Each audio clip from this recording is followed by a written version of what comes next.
about what happened there.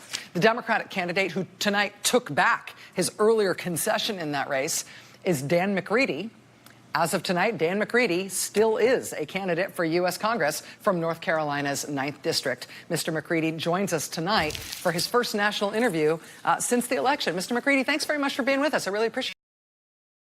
Thanks for having me on, Rachel. I wonder if it took you a little bit of psychological work to kind of gear back up to the fact that you were still in this race. You conceded the day after the election.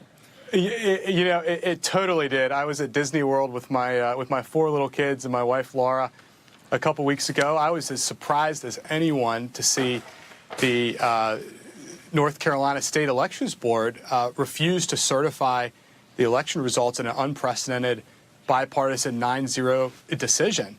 And over the last week have just been floored as evidence and affidavits about fraud and irregularities and criminal activity have just been rolling in, not just day by day, but hour by hour. And in terms of that evidence, I had tried to decide how to tell this story tonight and whether to go through it point by point in terms of what really appear to be these blatant statistical anomalies. There's been interviews with people who said they were involved in this scheme, a lot of them saying they didn't realize it was a criminal scheme that they were being put up to. You can also look at it in terms of the affidavits that were filed by people who seem to have witnessed the scheme and almost had confessions from people involved in it at the moment. There's a lot of different ways to approach it. It seems to me from the outside like, bottom line, what happened here is that this is a professional operator. There's a specific operator who works in Bladen County and maybe in a couple of other counties in your congressional district who has made it his life's work, who has made it his work for a number of election cycles now, that for hire, he'll stuff the ballot box. He'll rig the absentee ballot system and make sure that your opponent's ballots never make it into the ballot box, and to make sure that a suspiciously high number of ballots for you do get in there. It seems like this was sort of voter fraud for hire. Is that how you see it? I think it's even worse, Rachel, than he's not just an operator. He's a criminal. I mean, he's a felon. And I think it is amazing that my opponent, Mark Harris, went out and hired a convicted felon who was under investigation for absentee ballot fraud to do his absentee ballot program.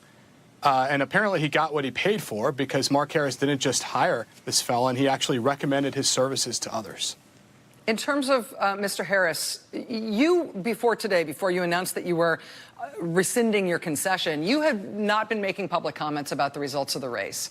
Mr. Harris has not made any comments either, including about these pointed allegations like the one you just made, that this wasn't some sort of externality in your election, but rather this was a criminal scheme that he knowingly bought and paid for.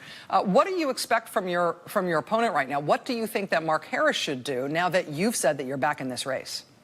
Well, Mark Harris needs to come clean, Rachel. It's unacceptable to the people in North Carolina who have had their voices taken from them. Your vote is your voice. It is our most sacred right as Americans, is our right to vote. And I started my career in the Marine Corps, where I served overseas, and could never have imagined that I would come back home to North Carolina only to see our very democracy, our very right to vote, under attack here in North Carolina by criminals and politicians. And so it's unacceptable that Mark Harris has been completely silent since this whole thing happened. And I call on him to end the silence. I call on him to tell the American people, to tell folks in North Carolina exactly what he knew and when he knew it. Last question for you, Mr. McCready. Do you expect that there will be a new election called in this race, that you essentially will do a rerun of this election to try to correct this result and get a true tally? Well, that'll be up to the State Board of Elections. I think it's critical that they've taken a really courageous step. It took a lot of courage, Rachel, for the Republicans on that board to join the Democrats and the Independents on that board and unanimously fail to certify this race, and then also in a bipartisan manner start an investigation. And that investigation is so important. It's important that it be a full and a thorough investigation. And should this be a tainted election, then we absolutely should have a new election.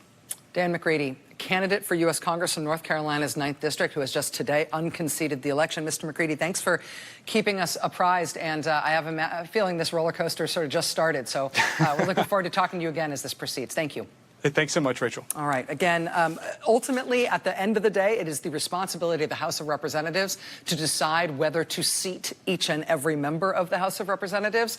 Whatever is decided in North Carolina, whether they're going to go ahead with a new election or resolve this in some other way, it will come down to the new Democratic majority House of Representatives, who they decide to seat in this race, if anyone.